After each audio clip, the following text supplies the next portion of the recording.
Hey guys, welcome to our pre-AP Biology Chemistry of Water 2.21. I want to say one thing first. As you are getting ready to watch this video, you should have several things on your desk. You should have your notes, you should have a pen, you should have a highlighter. You should be making notes on your notes, asking, hey Mr. K, I didn't understand this section. Put a question mark near something.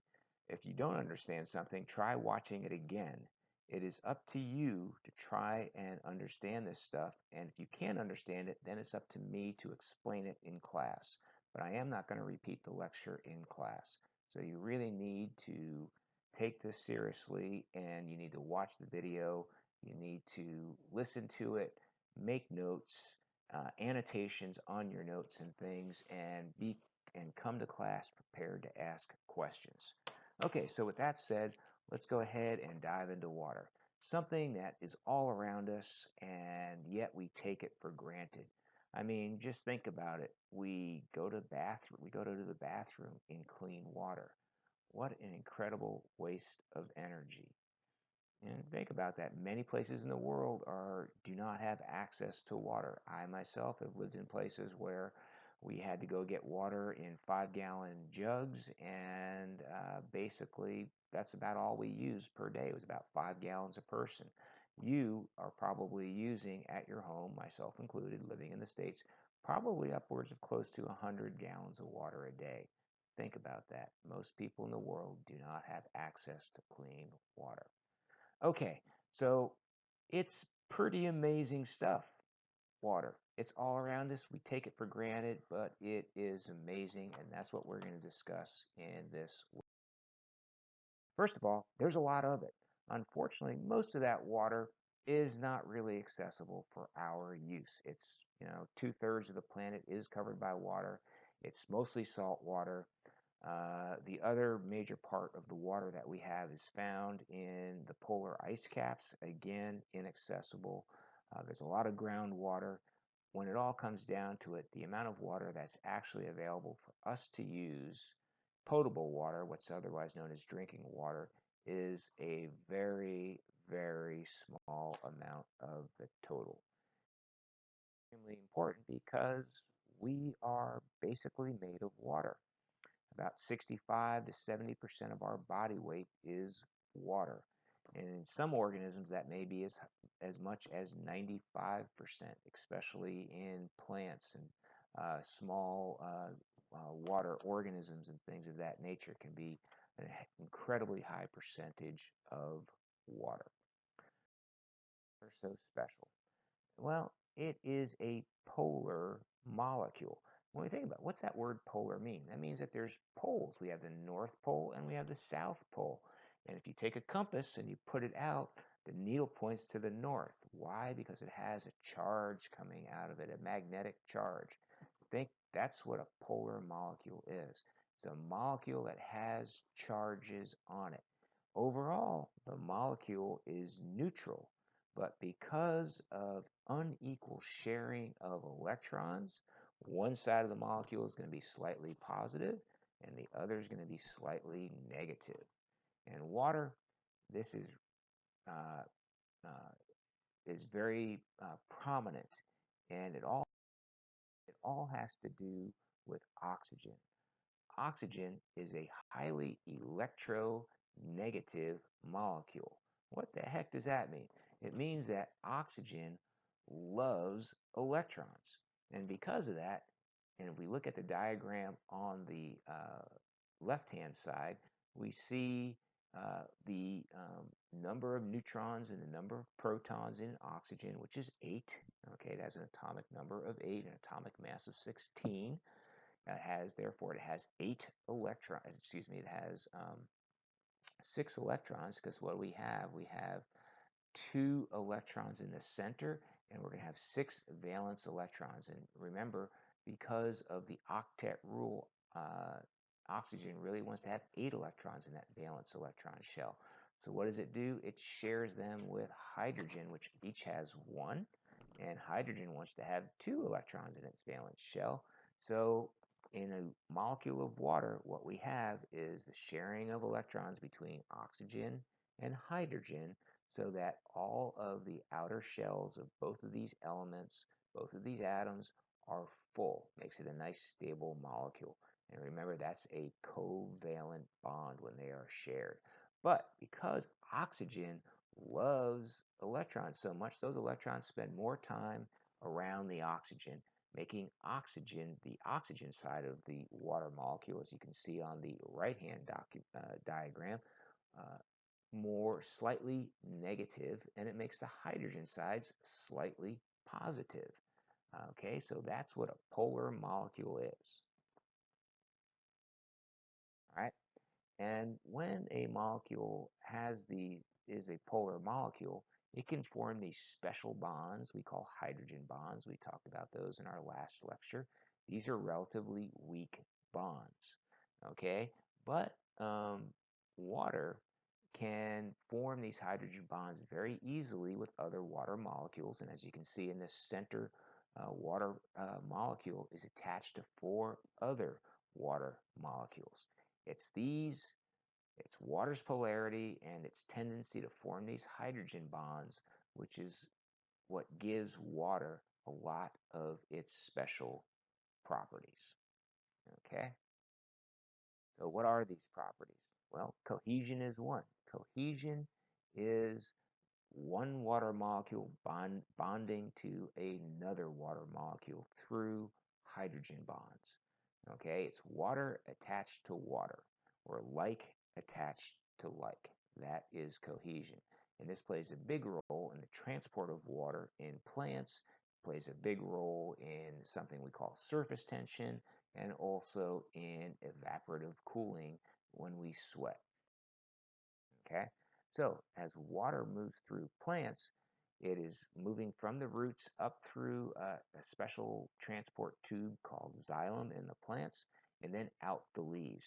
But as the water is evaporating out the leaves through little holes called stomata, it is pulling the water molecules behind it, and that is the property of cohesion. It's water being pulled by other water. The other property of water, once again due to hydrogen bonds, is adhesion, and that is water molecules binding to other things besides water molecules. And in this case, what we see is we see water acting as a solvent to break down the solute sodium chloride. And on this diagram, we see the sodium chloride crystal on the right-hand side of the blown up diagram there. And then we see water coming in. And because the negative oxygens are attracted to the positive sodiums, they start to pull this ionic compound apart. And the positive hydrogen end of the water molecules are attracted to the negative chlorine.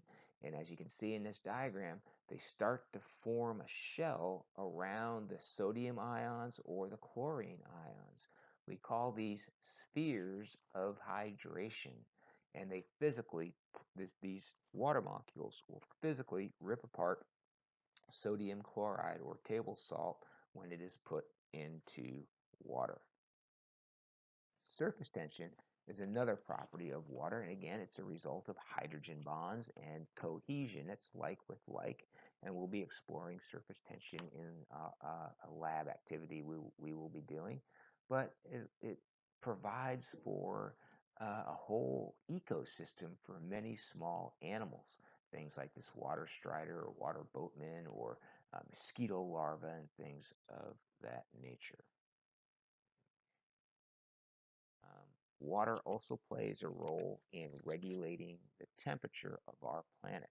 If we did not have any water on this planet, the temperatures would fluctuate quite rapidly. And if any of you have ever been into the desert, you would feel this firsthand.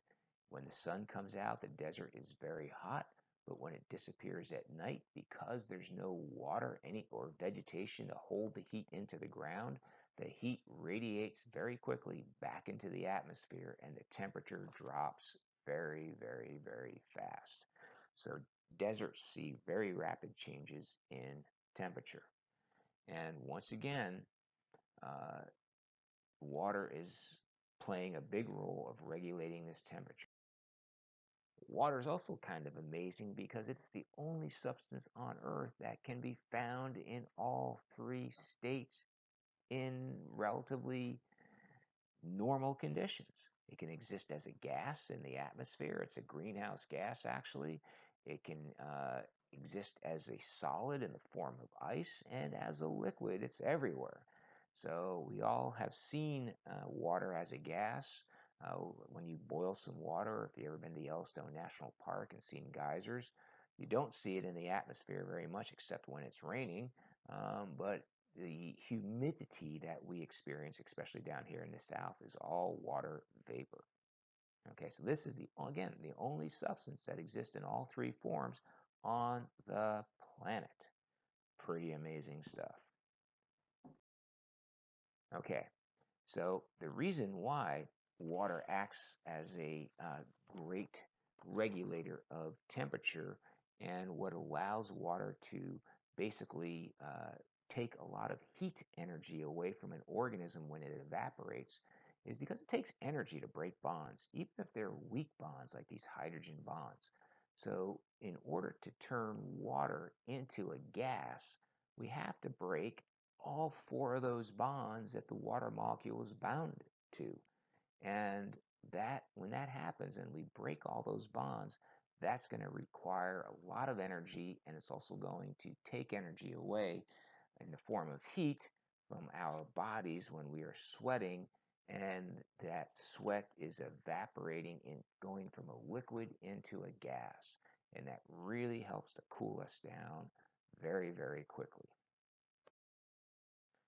Here's a great little picture. It's a map, of course, as you can see. I want you to look up at Alaska. Look at Alaska is at 60 degrees north latitude. Go across, okay?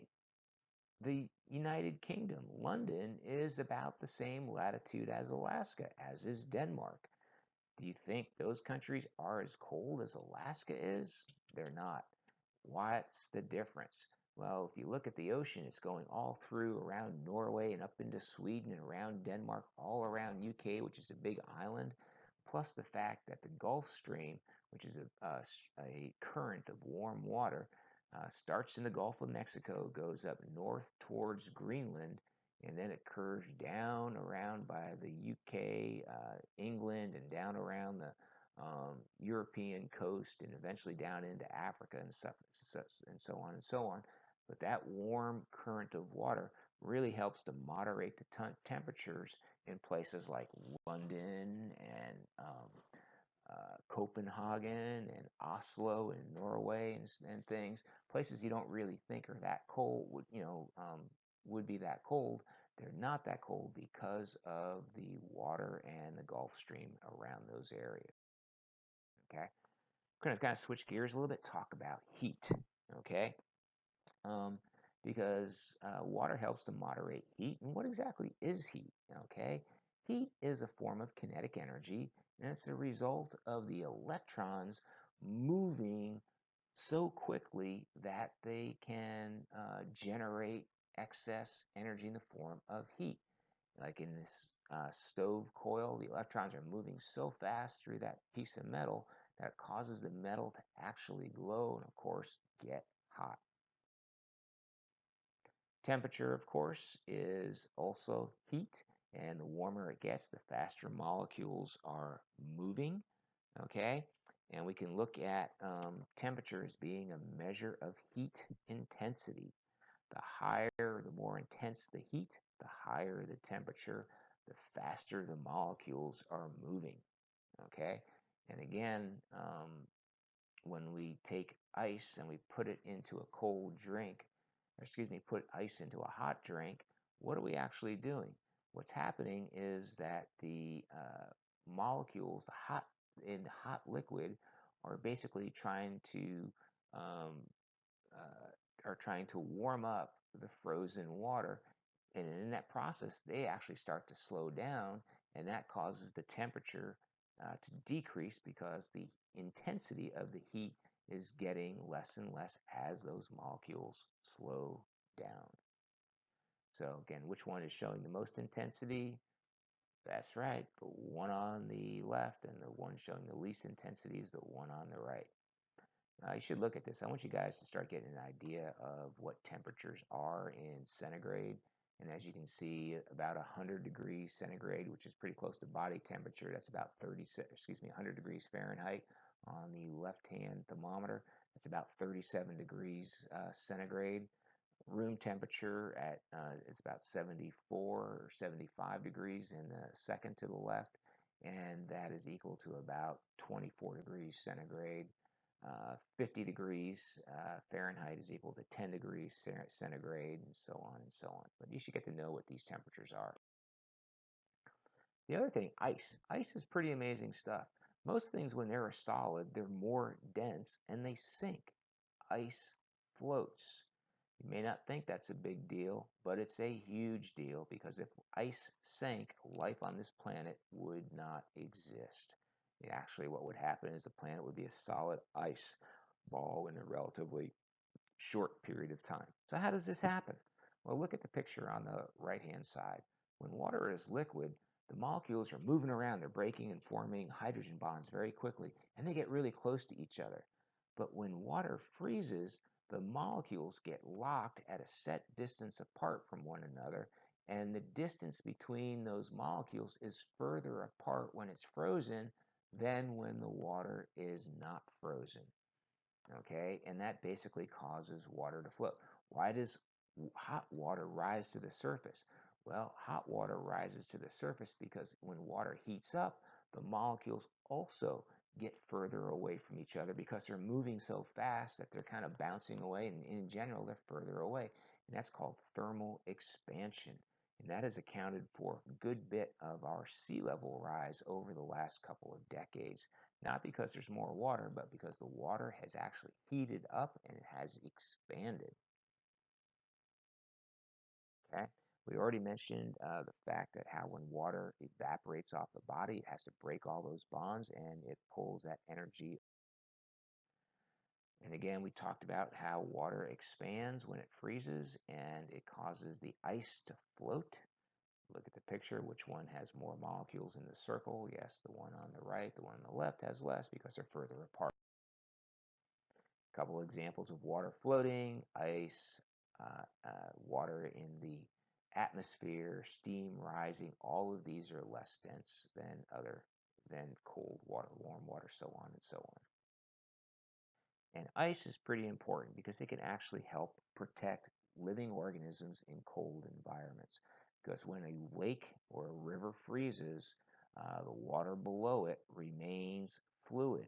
And this allows for those organisms living there to remain at a temperature that is still conducive to life. Water may be cold, but it's not solid ice.